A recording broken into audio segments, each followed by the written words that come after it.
was the most beautiful girl in town, arrogant, proud, untouchable. She mocked the poor and laughed at the weak.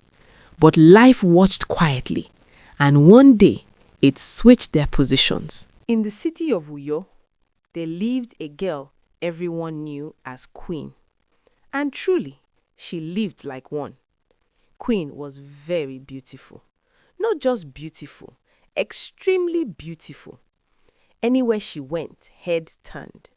And wherever she went, two girls followed her. They were her friends, or better still, her followers. They followed her to the stream. They followed her to the market. They followed her everywhere. Not because Queen was kind, not because she was good, but because they wanted to be identified with beauty. Queen was arrogant, very arrogant. She didn't greet elders. She didn't help anyone. She talked anyhow, especially at the stream. If you greeted Queen and she didn't feel like responding, she would just look at you and pass. And if she spoke to you, it was usually with insults.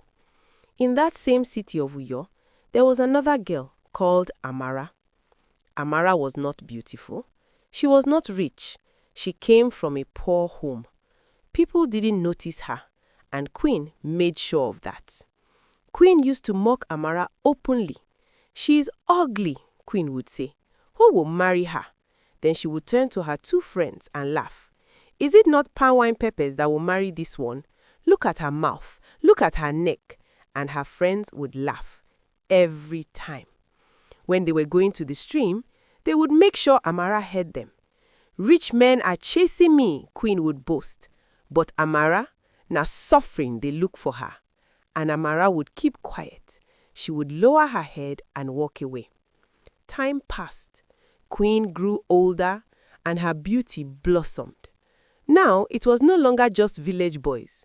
Rich men started coming. Men with money, men with cars, men with gifts, jewelry, expensive bags, fine clothes. Queen was always shining. Sometimes, if she felt like it, she would dash her friends small things.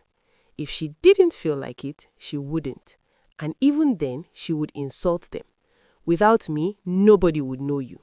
Without me, would you be wearing those earrings?" Her pride grew bigger.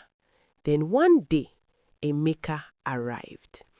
Emeka came with flashy cars, big promises, and a lifestyle that looked richer than all the other men combined. Queen's eyes shined. Unknown to her, Emeka was not rich. He was only pretending. Borrowed cars, borrowed houses, borrowed image. But Queen didn't ask questions. When Emeka asked her to marry him, she agreed immediately. But Emeka said something strange. "I don't ever want you to leave me," he said. "Let us swear an oath." Queen hesitated, but the thought of losing the richest man she had ever seen scared her. So she agreed. They went to the shrine and they swore never to leave each other. After the wedding, Queen moved into the mansion. She drove big cars. She returned to Uyo to show off. She even splashed water on her mother playfully. The village was shocked. "Queen has made it," they said. But just weeks later, everything collapsed. The real owners of the house came. The real owners of the cars came. They dragged everything away. Cars, house, properties. Emeka said nothing because the lie had finally caught up with him. They were thrown out, homeless, broke, ashamed. Queen could not leave. She had sworn an oath. Life became hard. She grew thin. Her beauty faded. Her pride disappeared. To survive, Queen started doing cleaning jobs. One day, she went to a big house to ask for work.